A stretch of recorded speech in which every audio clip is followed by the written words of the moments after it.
दवाई के अलावा कौन सी ऐसी चीज़ है जो तन और मन को स्वस्थ कर सकती है? वो क्या है? वो है योग। आज हम जानेंगे योग के बारे में। जैसे कि योगा दिवस 21 जून आज है और हम सब योगा दिवस सेलिब्रेट कर रहे हैं। क्या 20 मिनट का योग हमारी ज़िंदगी बदल सकता है? आइए जानते हैं इस बहुत ही इम्पोर्टेंट टॉपिक के बारे में इस पॉडकास्ट में। नमस्कार, मैं रिचा अरोड़ा आप सबका इस पॉडकास्ट में स्वागत करती हूँ। आज हमारे साथ बहुत ही मुख्य गेस्ट जुड़े हैं, पद्मा केसरवानी जी, जो योगा हैं एंड मुद्रा एक्सपर्ट हैं और बहुत ही लोगों की लाइफ में वो चेंज ला रहे हैं। सो नमस्कार पद्मा जी, मैं आपका तहे दिल से इस पॉडकास्ट में स्वागत करती हूँ। जय सचिदानंद जी, सभी को प्रेम नमन। हाँ जी, आज मुझे ये जैसे सौभाग्य मिला। सर्वप्रथम तो मैं श्री गुरु महाराज जी के चरणों में वंदन करना चाहती हूँ कि उनकी कृपा से ही आज मैं यहाँ पे हूँ और संजीव सर जी का उनका मैं तहे दिल से आभार व्यक्त करना चाहती हूँ कि आज उनके ही बताए मार्गदर्शन पे मैं चल के यहाँ पे जो कुछ भी हूँ आज उन्हीं के मार्गदर्शन पे हूँ और आज आप लोगों के सामने हूँ। ऐसा तो हाँ जी। सो सबसे पहला जी क्वेश्चन मैम, हम आपसे यही पूछना चाहेंगे कि योग क्या है और योगा से हाँ, अगर हम रेगुलर करते हैं तो क्या-क्या चेंजेस आ सकते हैं हमारी लाइफ में? देखिए मैम, योग जो है एक आत्माओं का और शरीर और दोनों का जो है और योग ने जीवन में बदलाव किया है। पहले मैं अपने जीवन की जो भी समस्याएं होती थी उनको परिस्थितियों के दृष्टि से देखती थी। जैसे अगर परिस्थितियां अच्छी हैं तो हमें सब कुछ अच्छा दिखता था और परिस्थितियां अगर बुरी हैं तो हमें सब कुछ नेगेटिव दिखता था। लेकिन जब से मैंने योग शुरू किया तब से मेरे जीवन मैंने परिस्थितियों को देखने का बिल्कुल ढंग ही बदल गया। अब मैं परिस्थितियों को अपने जीवन के घटनाओं के माध्यम से नहीं देखती हूँ। इवन मैं जीवन परिस्थितियों को चेतना के माध्यम से देखती हूँ। तो इसलिए जो मुझे योग मिला वहां पे मुझे प्रसन्नता मिली और निराशा तो बिल्कुल मेरे जीवन से खत्म हो गया है। और योग ने मुझे ये अनुभव कराया है कि सुख और दुख दोनों के साक्षी हम हैं। Yes ma'am. जैसे कि आपने बताया योग के बारे में, तो कहीं न कहीं योग हमें आध्यात्मिकता से भी जुड़ता है और हमें हैप्पीनेस भी देता है। लेकिन जैसे आज की जो युवा अवस्था है, वो योग की बजाय वो जिम जॉइन करना ज़्यादा पसंद करती है। वो योग से या प्राणायाम से ये दूर क्यों भागती है? आज का युवा जो है वो जिम जाना चाहता है, लेकिन एक्चुअल में जिम में जाके केवल आपके मसल्स बिल्ड होते हैं, आपकी बॉडी बिल्डिंग होती है। लेकिन जो हमारे ऋषियों मुनियों ने जो प्रथा निकाली है और जो हमें अंतर्मन में हमारी आत्मा के साथ है, क्योंकि योग जो है वो केवल शरीर के का प्रदर्शन नहीं है, योग हमारे शरीर और आत्मा चेतना का मिलन है। तो जो लोग आते हैं शरीर का प्रदर्शन करने, जिम में जाते हैं, तो वहां पे मुझे लगता है कि वो स्वास्थ्य की दृष्टि से 100% वो सही नहीं है। जब आप योग करते हैं तो आप विकास होता है, आपकी चेतना ऊपर उठती है, तो धीरे धीरे ये आपके मन को शांत करता है, आपके विचारों को शांत करता है, आपके मन को एकाग्र करता है। तो आप जिस भी काम को करना चाहते हैं उस काम में आप अपना 100% दे सकते हैं। क्योंकि जो युवा है उसकी सबसे बड़ी ये समस्या है, ना तो वो वर्तमान में तो जीता ही नहीं, उसे हमेशा भूतकाल की समस्या और भविष्य की समस्या उसी में वो अटका है।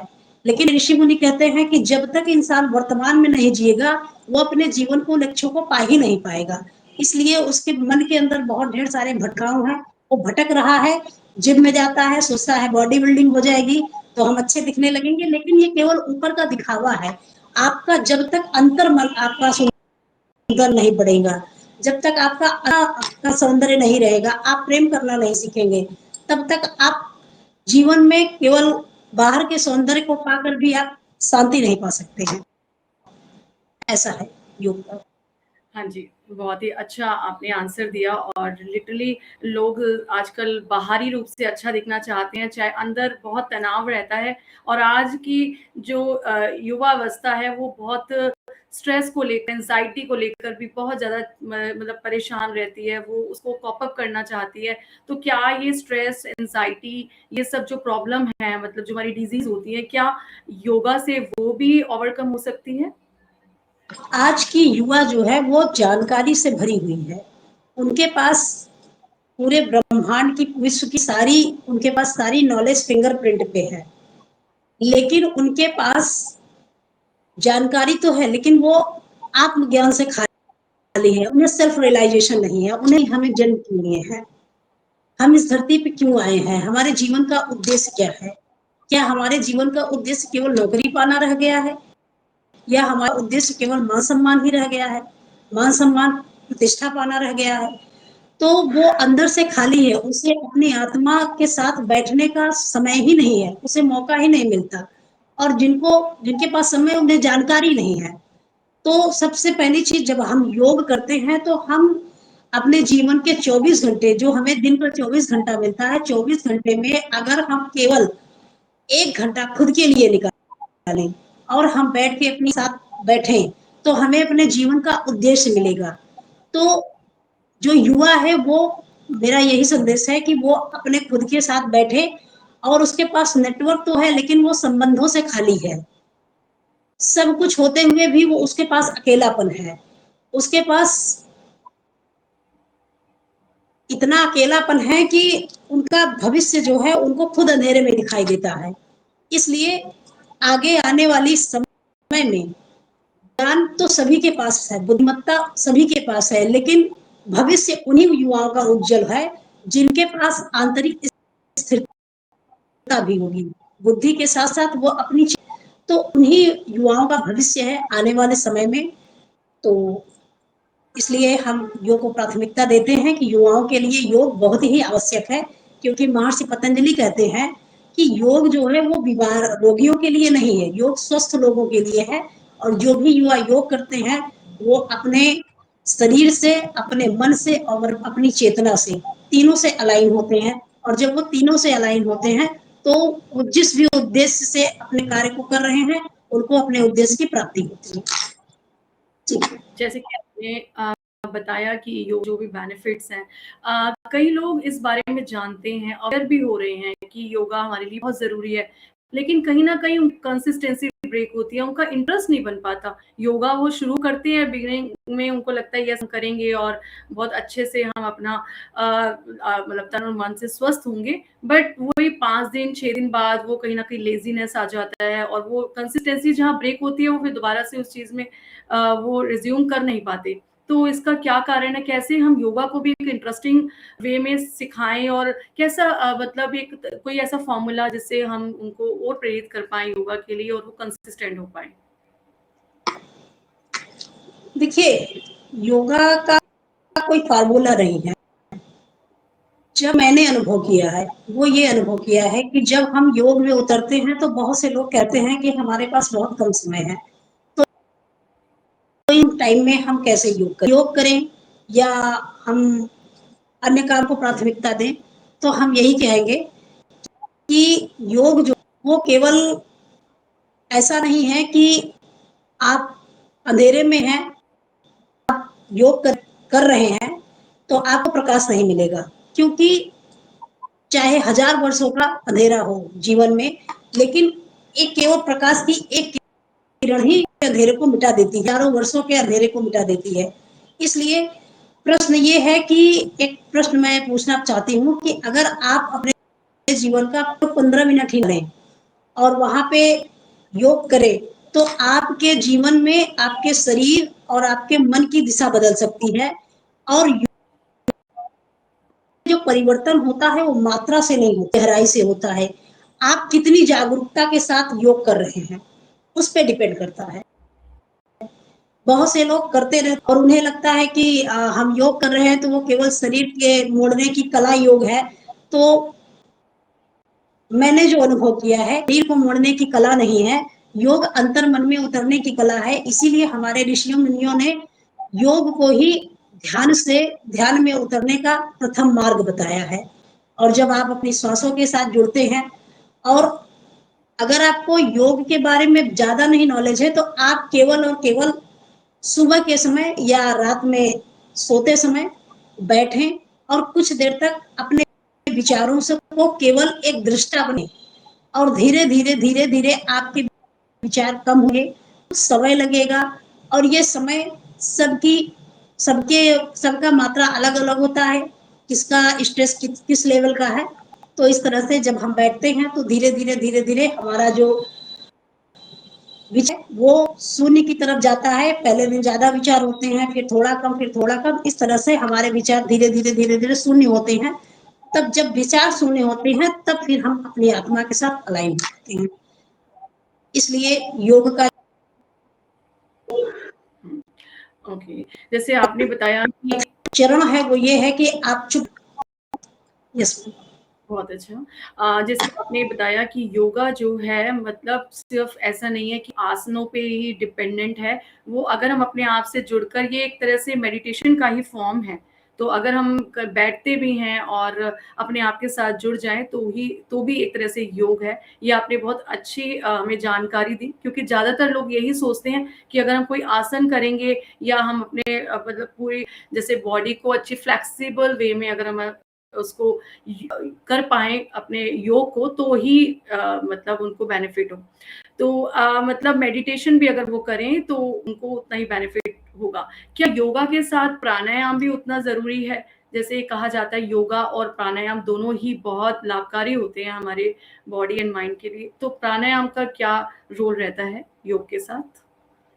देखिए, योग में जो प्राणायाम है, जब हम प्राणायाम करते हैं तो सबसे पहली चीज तो सामान्यतः जो लोग श्वास लेते हैं, तो वो श्वास आजकल के टाइम पे लोग केवल गले तक या केवल लंग्स तक उनकी श्वास जाती है, फेफड़े तक। श्वास जब तक आपके नहीं जाता है, तब तक जो प्राण ऊर्जा है वो आपके शरीर में पूर्ण रूप से प्रवाहित नहीं हो पाती है। इसलिए लोगों को थकावट जल्दी लगती है। तो जब हम करते हैं तो प्राणायाम जिनमें जब हम रेचक विधि से प्राणायाम करते हैं, तो उस समय हमारी जो श्वास है, हमारी जो प्राण ऊर्जा है वो हमारे नाभि तक जाती है, और हमारी जितनी भी नाड़ियां हैं सब अलाइन है। तो पूरी नाड़ियों में प्राण ऊर्जा जाती है, जिससे कम समय में ज्यादा से ज्यादा ऊर्जा को अपने शरीर में प्रवाहित करते हैं। इसके साथ साथ हमारे बॉडी में जो हार्मोन होते हैं वो संतुलित रूप से प्रवाहित होते हैं जब हम प्राणायाम करते हैं। और प्राणायाम का एक और भी लोग कहते हैं कि जो अनुलोम विलोम प्राणायाम करते हैं उनकी उम्र बढ़ती है। तो उम्र क्यों बढ़ती है? क्योंकि हमारी जो उम्र होती है वो श्वासों से होती है। और सामान्यतः इंसान, एक मानव शरीर सामान्यतः 1 मिनट में 20 से 30 श्वास लेता है।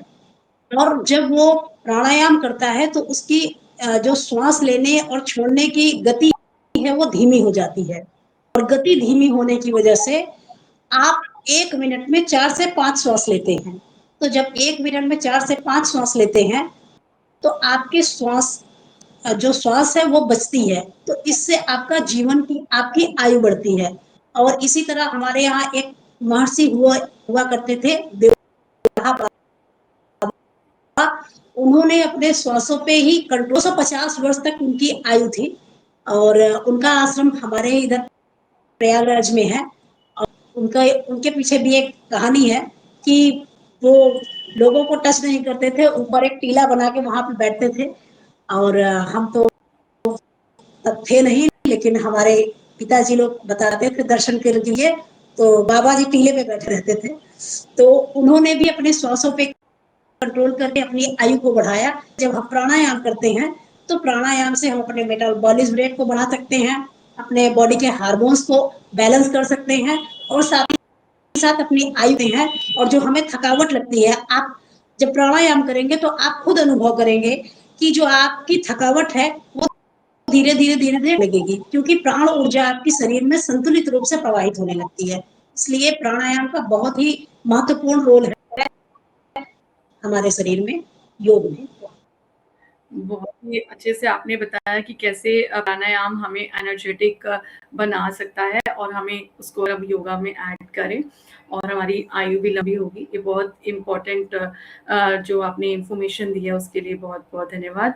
अब जैसे आजकल यूट्यूब पे भी बहुत सारी वीडियोज़ आती हैं योगा को लेकर, प्राणायाम को लेकर और लोग फॉलो करते हैं और योगा करते हैं। क्या यूट्यूब की वीडियोज़ देख अगर हम योगा कर रहे हैं, क्या वो उतना लाभकारी है या वो एक प्रॉपर इंस्ट्रक्टर होना चाहिए, अच्छे से गाइड करे?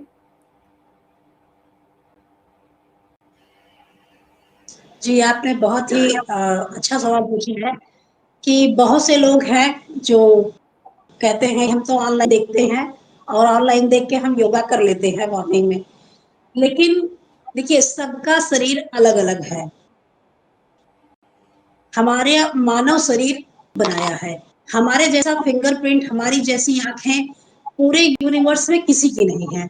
इसलिए सबके बॉडी का मैकेनिज़्म अलग-अलग है। तो जब हम लोग यूट्यूब पे या सोशल मीडिया पे कोई योगा का हम आसन देख लेते हैं और उसको स्टार्ट कर देते हैं बिना जाने समझे। सबसे पहले महत्वपूर्ण बात ये है कि जब हम योग का अभ्यास शुरू करते हैं, तो योग का अभ्यास हम किसी न किसी ट्रेनर के गाइडेंस में हमें करना चाहिए। क्योंकि हमारी बॉडी का मैकेनिज़्म किस तरह से है, जब हम उससे फेस टू फेस बात करते हैं, अपनी चीज़ों को बताते हैं, तब वहाँ हमें सही गाइडेंस मिलना है। नहीं तो बहुत से लोग ऐसे देखते हैं और स्टार्ट कर देते हैं और उसके बाद फिर हमारे सेंटर पे आते हैं, कहते हैं अरे हम तो उनका वो देखे थे था, योगा से कुछ बेनिफिट नहीं होता है और इवन हमें उसका साइड इफेक्ट हो गया।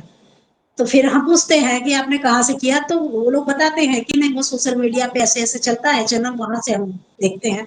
तो फिर हम लोगों को ये जानकारी देते हैं कि कभी भी आप ऐसा ना करें।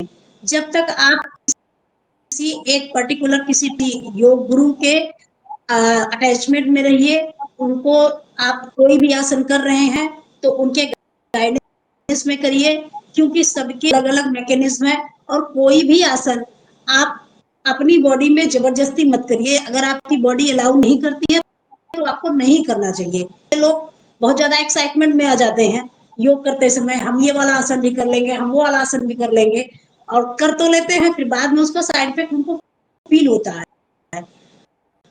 तो इसलिए ज़रूरी है कि आप हमेशा किसी योग गुरु में, किसी योगा ट्रेनर के गाइडेंस में ही योग करें और ऐसे ही योग की शुरुआत हो। तो इसलिए हम आपसे ये अनुरोध करेंगे कि जहाँ पे भी आप जुड़ें, योगा को गुरु के कंसल्टेशन में ही शुरू करें। बहुत अच्छी। जैसे एक टीचर के गाइडेंस में बच्चा अच्छे से पढ़ पाता है, वैसे ही एक अगर योगा ट्रेनर के गाइडेंस में अगर हम योगा कर रहे हैं, तो एक प्रॉपर गाइडेंस के साथ उन ज़रूर हमारी बॉडी को भी उतना बेनिफिट होगा। बहुत ही अच्छे से और विस्तार में इसकी जानकारी दी। जैसे कि कहते हैं कि अगर हम योगा करते हैं, साथ में हमने डाइट का भी ध्यान रखना चाहिए और इट इज़ सेड दैट कि 70% डाइट और 30% अगर हम योगा को भी लाइफ में उतारते हैं, तो ज़रूर हमारा हमारी लाइफ एक बहुत स्मूथ जाती है। तो ये डाइट का क्या रोल है योगा में? तो कृपया इसके बारे में जानकारी दीजिए। काफ़ी हद तक सही है कि जो हमारा रोल है वेट लॉस का वो 70% डाइट होता है, 30% एक्सरसाइज होता है। लेकिन अगर एक यौगिक दृष्टि से देखा जाए तो इसका एक अलग ही आयाम है। क्योंकि कई लोग तो भूख से नहीं केवल तनाव से खाते हैं। स्ट्रेस जब ज़्यादा होता है तो लोग ज़्यादा खा लेते हैं और कई लोग जो अंदर उनका इमोशनल इम्बैलेंस होता है, वो है कि हम हमारे पतंजलि ने एक बुक है उसमें लिखा था कि जो जिन लोगों को मिलता है उनकी भी डाइट ज़्यादा होती है। तो अगर आपका इमोशनल अंदर से खाली है और आपको कभी जीवन में प्रेम नहीं मिला, वो भी ज़्यादा भोजन कर तो इसलिए मैं केवल एक बात ये कहना चाहूँगी कि ये यौगिक दृष्टि से अगर देखा जाए तो डाइट के साथ एक्सरसाइज पर्याप्त नहीं है, बात होती है जागरूकता की। तो आप कितने जागरूक हैं? आपको योग भी करना ज़रूरी है और डाइट भी करना ज़रूरी है। तो डाइट प्लस आपकी जो एक्सरसाइज है वो प्लस अवेयरनेस और प्लस इनर बैलेंस।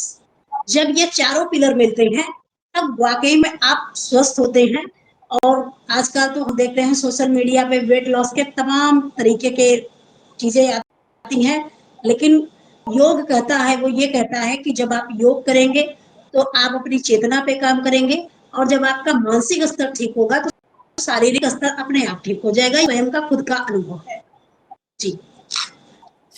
जैसे कि आपने योगा के पिलर्स का वर्णन किया और डाइट के बारे में बताया, तो ये बहुत ज़रूरी है कि हम दोनों चीज़ों को अगर हम बैलेंस करके चलें तो डेफ़िनेटली वो हमारी लाइफ़स्टाइल में भी हमारा हेल्दी रहेगा और हमारी बॉडी भी स्वस्थ रहेगी।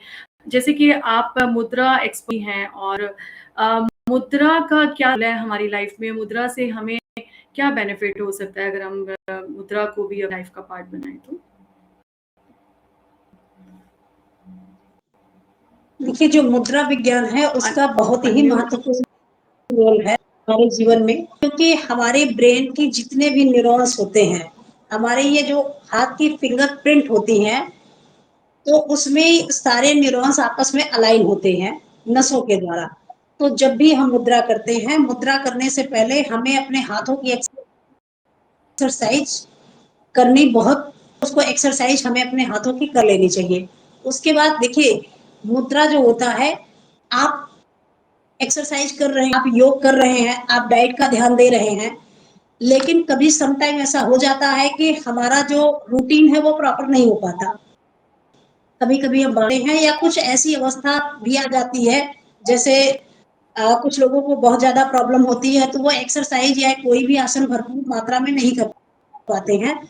तो इसके लिए ये मुद्रा बहुत ही महत्वपूर्ण रोल करता है कि आप जब मुद्राओं के माध्यम से आप अपने ब्रेन के उस नों के पास, क्योंकि जैसा हमारा मस्तिष्क सोचता है, विचार करता है, उसी तरह से हमारी बॉडी प्रक्रिया करने लगती है। ऐसा कई बार रिसर्च पाया गया है और मेरा खुद का भी अनुभव है कि अगर आप वॉक नहीं कर पा रहे हैं और आप केवल मुद्रा लगा के बैठ जाएं और केवल इतना ध्यान करें, वो थोड़ा सूक्ष्म लेवल पे होता है, केवल ध्यान करें तो आपको उसी तरह से आपको स्वेटिंग बॉडी में होने लगती है, बिल्कुल उसी तरह से आपके लंग्स जो होते हैं वो, आपकी ब्रीदिंग बढ़ जाती है जब आप वॉक करते हैं। तो मुद्राओं का रोल महत्वपूर्ण है, लेकिन आपकी जब तक बिल्कुल आपके नहीं होगा, तब तक मुद्राओं को लोग करते भी हैं, लेकिन बहुत लोगों को फायदा नहीं होता, क्योंकि मुद्रा बना के बैठ जाते हैं, फिर उनका ध्यान इधर उधर इधर उधर भटकता रहता है।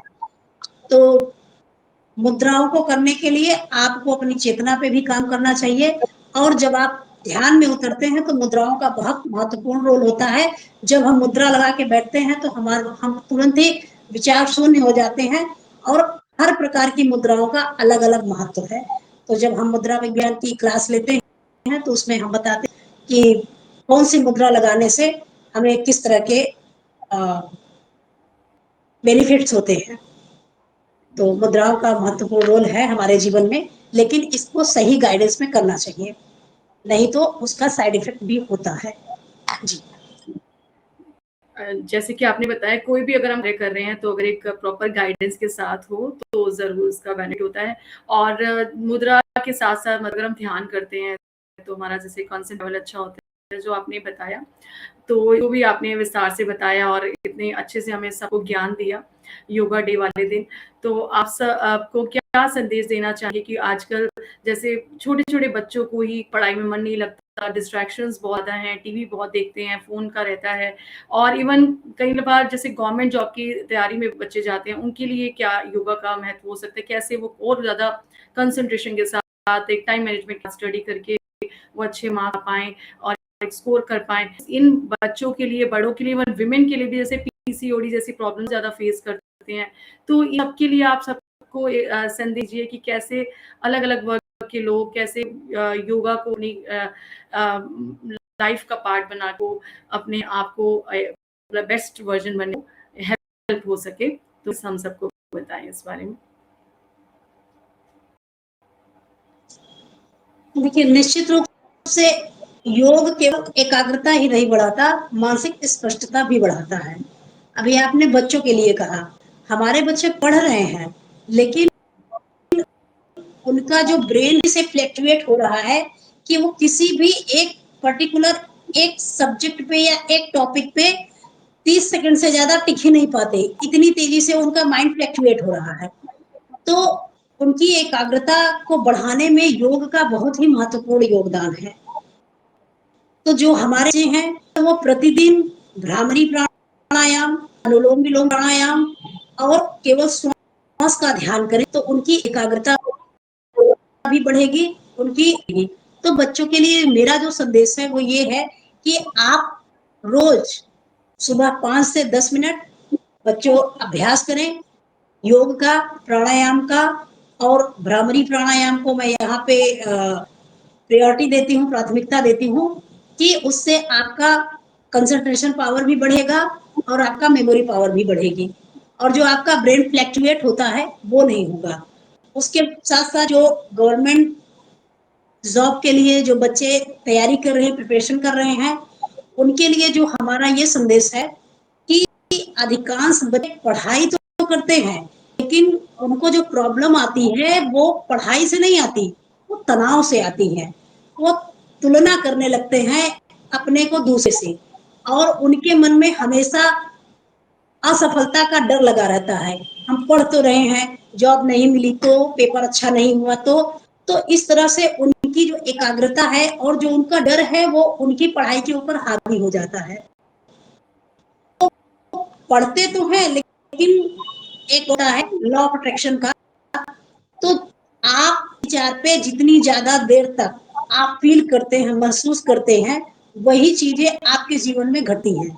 तो इसलिए जो हमारे स्टूडेंट्स हैं जो प्रिपरेशन कर रहे हैं गवर्नमेंट जॉब की, उनके लिए योग का इतना ज्यादा महत्व है कि अगर वो योग करें और डेली 1 घंटा, क्योंकि एक छोटी सी कहानी के साथ मैं इसको बताना चाहूंगी। अपने जो स्टूडेंट्स हैं जो जॉब की हैं कि 2 लकड़हारे थे और उसमें से दोनों साथ में जाते थे लकड़ी काटने और एक जो है दिन भर लकड़ी काटता और एक जो है लकड़ी काटता था लेकिन बीच में वो 1 घंटे का रेस्ट लेता था। लेकिन जो रेस्ट लेता था वो जो हमेशा लगातार काट रहा है उसकी अपेक्षा वो ज्यादा लकड़ी काटता। एक दिन से उसने पूछा कि साथ में आते हैं, साथ में जाते हैं, तुम हमसे ज्यादा लकड़ी कैसे काट लेते हो? तो उसने कहा कि देखो तुम तो लगातार काट और जो मैं 1 घंटे का रेस्ट लेता हूँ तो उस टाइम में मैं अपनी कुल्हाड़ी की धार को तेज करता हूँ। तो मोरल ऑफ द स्टोरी ये है स्टूडेंट्स के लिए कि आप 1 घंटे मेडिटेशन करेंगे तो हमारा समय बर्बाद हो जाएगा, उतनी देर में हम पढ़ लें, लेकिन जो ये 1 घंटे का योग है, 1 घंटे का ध्यान है, जब आप करेंगे तो आपकी मेमोरी पावर, जो आपकी ब्रेन की वो धार है वो तेज होगी। तो इसलिए जो बच्चे गवर्नमेंट जॉब की तैयारी कर रहे हैं, मैं रिकमेंड करना चाहूंगी कि उन्हें योग और ध्यान बहुत बहुत बहुत जरूरी है। अगर आप जो कुछ भी अचीव करना चाहते हैं आप इस माध्यम से कर सकते हैं। और आपने कहा वुमेन्स के लिए, तो वुमेन्स के लिए भी देखिए योग जो है वो हमारे मानव जीवन के हर स्टेज पे और हर, चाहे वो मेल हो या फीमेल हो, सबके लिए जरूरी है। कोई जरूरी नहीं कि बच्चों के लिए है या बड़ों के लिए है या वुमेन्स के लिए है या केवल जो हम के लिए है, ये सभी के लिए है और सबके जीवन में इसका बहुत बड़ा महत्वपूर्ण रोल है। बस लोग उसको डिनाई करते हैं, पता नहीं क्यों, मुझे समझ में नहीं आता कि लोग अपने ही स्वास्थ्य को सबसे लास्ट में कर देते हैं, उन्हें नहीं समझ में आता। वुमेन्स के लिए मैं एक बात कहना चाहूंगी कि एक मेरा प्रश्न है कि कहते हैं परिवार नाम का जो पेड़ है, इसकी जो इस वृक्ष की जो